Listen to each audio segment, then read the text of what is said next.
श्रद्धेय आत्मन, आप लोगों को आत्मिक नमन।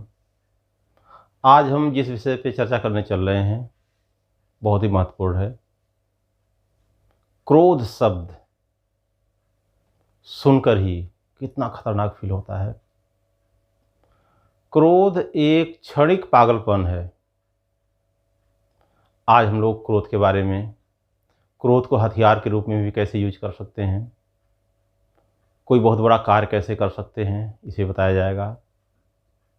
क्रोध पर कैसे विजय प्राप्त करें, इस पर अवश्य बताया जाएगा।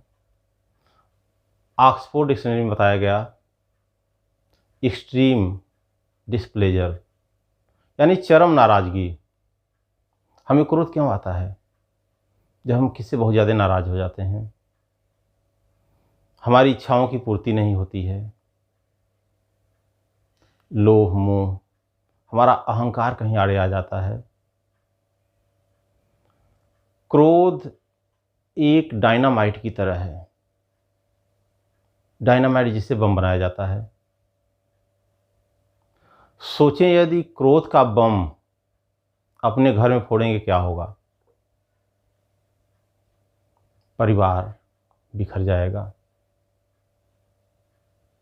हालांकि क्रोध एक स्वाभाविक प्रक्रिया है, सबको जीवन में कभी न कभी क्रोध आता ही है, लेकिन वे लोग महान हैं जो क्रोध पर काबू पा जाते हैं।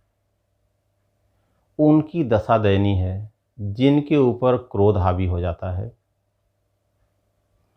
अब इस डायनामाइट को, क्रोध के बम को हमें कहाँ पर फोड़ना है? कोई ऐसा कार्य चुने जो जीवन में हो नहीं पा रहा हो। जैसे डायनामाइट से पहाड़ को तोड़कर रास्ता बनाया जाता है। जीवन में कोई अधूरा कार्य है, उसको कैसे पूरा करें? रामचंद्र जी समुद्र पर क्रोध किए, पुल बना दिए। तो हम लोग भी इसकी ऊर्जा को बचा कर रखेंगे। जिस दिन यह पूरी ऊर्जा प्रेम में कन्वर्ट हो जाएगी, हमें महान बनने से कोई नहीं रोक सकता। क्रोध एक उफनती नदी की तरह है। सोचें, जब बाढ़ आती है क्या होता है? सबको तहस नहस, सबको बहा ले जाता है। ऐसे ही जब क्रोध की बाढ़ आती है, 20 साल के संबंध को खत्म कर देता है।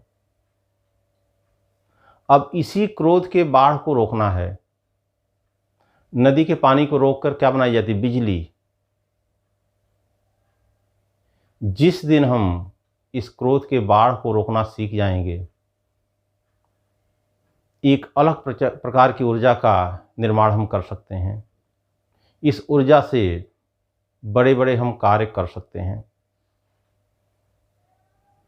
आज हम लोग कैसे क्रोध आए तो इसका शमन करें,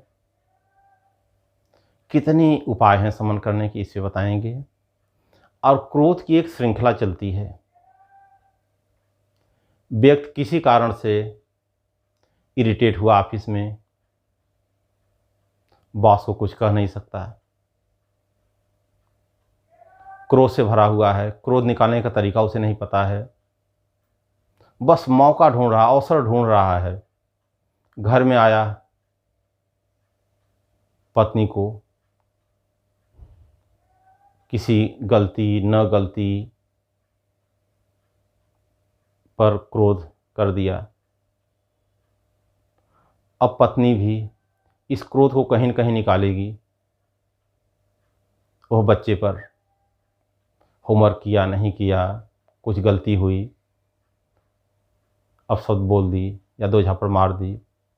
अब बच्चा इरिटेट है, बाहर गया, उसे नहीं पता, एक पत्थर उठाया, चला दिया। पता चला वो पत्थर किसी कुत्ते को लग गया। वह कुत्ता किसी अनजान व्यक्ति को काट लिया। अब वह अनजान व्यक्ति कितनी दिन तक गुस्से में रहेगा? जो भी कुत्ता उसे दिखाई देगा घृणा से भर जाएगा, उनको मारने का प्रयत्न करेगा। यानी कहीं न कहीं हम प्रत्यक्ष अप्रत्यक्ष रूप से प्रकृति को भी दूषित कर रहे हैं। तो आज हम लोग जब भी क्रोध आए कैसे इसको नियंत्रित करें। पहला सिंपल उपाय, यदि क्रोध आ गया किसी भी कारण से, उस जगह को इमीडिएट छोड़ दें। क्रोध आने पर वह जगह निगेटिव हो जाती है। सिंपल उपाय है। दूसरा, जब क्रोध आता है चेहरा लाल हो जाता है, हार्ट बीटिंग तेज हो जाती है, ब्लड में ऑक्सीजन कम हो जाता है, कम से कम 21 बार डीप ब्रीदिंग, लंबी गहरी सांस, ये भी नहीं कर पाते हैं, गिनती प्रारंभ कर दीजिए। अगर श्वास से जुड़कर करते हैं, क्रोध नियंत्रित हो जाएगा। और बिल्कुल सरल उपाय, 1 गिलास पानी सिप करके धीरे धीरे पिएं। पानी में भी ऑक्सीजन की मात्रा होती है। जैसे ऑक्सीजन ब्लड में जाएगा, क्रोध कम हो जाएगा। प्रकृति से जुड़ जाएं।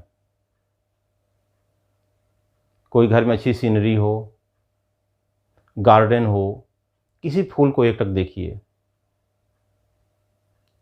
चाँद तारे को देखिए, समुद्र को देखिए, नदी को देखिए। यदि घर में छोटा बच्चा हो, उसे गोद में उठा लीजिए। मानव नेचर की सर्वश्रेष्ठ रचना है। जब भी क्रोध आए, अपने उस कार्य को देखें जो हमने अधूरा छोड़ा है, उसको पूरा करने का प्रयत्न करें। जिसकी वजह से क्रोध आया है, बदला लेने की बजाय उससे आगे बढ़ने का प्रयत्न करें, बिना उसको कोई नुकसान पहुंचाए हुए। और क्रोध आने पर योग का सहारा अवश्य लें। बहुत ही सहज सरल उपाय बता रहे हैं। अगर हमें क्रोध आ गया, पूरे शरीर को कड़ा कर लें। अगर ऑफिस में बैठे हैं, बैठे बैठे ही पूरे पैर को ही कड़ा कर लें। यदि खड़े हैं, हाथ को ऊपर करके, बैठे हैं तो हाथ को ऐसे सामने ला करके सांस लेते हुए सिर से पैर तक फिर ढीला कर दें।